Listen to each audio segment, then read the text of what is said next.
Polisi y'igihugu cya Uganda yafatiriye umwambaro uhenze w'uwahoze ari perezida w'inteko y'inshinga amategeko. Uyu akaba yitwa Anita Amongi. Umwambaro akaba ari umwambaro yari yambaye mu muhango w'irahira rya perezida Yoweri Kaguta Museveni.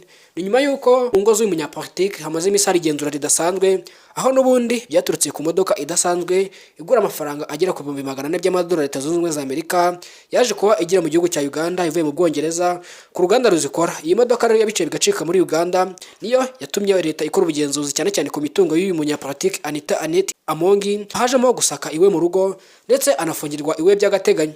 Cyane cyane ko leta ya Uganda yakoze ubugenzuzi ku mitungo ye itandukanye, yaba ku mazu afite, amamodoka atunze ndetse n'ibindi bitandukanye. Bimwe na bimwe bikajyanwa no kuri polisi bigafatirirwa, harimo nk'amamodoka atandukanye yagiye ajyanwa kuri polisi ya Uganda, aho n'ubundi biri mu bintu byagiye binatuma isoko yahaturuka amafaranga cyangwa se imitungo ye hagenda hakimangwa. Ibi bintu no mu bintu byatumye inzego z'iperereza za Uganda zifatira telefone ziwe zose kugira ngo bumvize cyangwa se barebe ubutumwa butandukanye bwagiye busibwa mu bihe bitandukanye, barebe urujya n'uruza cyangwa se ihererekanya ryagiye riba ku matelefone yiwe, bakurikirane neza isoko y'amafaranga yiwe. Anita Amongi usanzwe avuga rikijyana mu gihugu cya Uganda, ni umuyobozi w'inteko nshinga amategeko.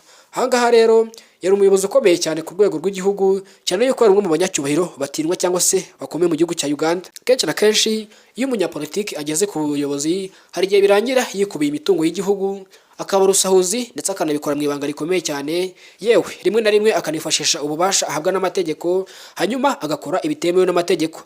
Kenshi na kenshi abakunze gukora ibi, hari igihe abenshi birundumurira mu bucuruzi bw'ibiyobyabwenge, ariko ibi bakabikora mu bwiru bukomeye cyane, aho n'ubundi zimwe mu nzego zitandukanye z'igihugu zinabafasha muri ibyo bikorwa, ariko cyane cyane bakifashisha abayobozi bakiri bato cyangwa se abayobozi bari munsi yabo. Anita Amongi rero akurikiranweho iperereza nyuma y'uko yagombaga kwiyamamariza manda itaha. Anita Amongi ufite agatubutse, afite amazu menshi cyane atandukanye hirya no hino mu gihugu cya Uganda, cyane yuko rino tsinda ry'abari kugenzura cyangwa se banasaka inzu zitandukanye z'uyu mubyeyi bageze no mu nce z'icyaro iwabo wa Anita Amongi ahavuka, hanyuma bareba inzu nziza z'agatangaza yubakiye ababyeyi biwe.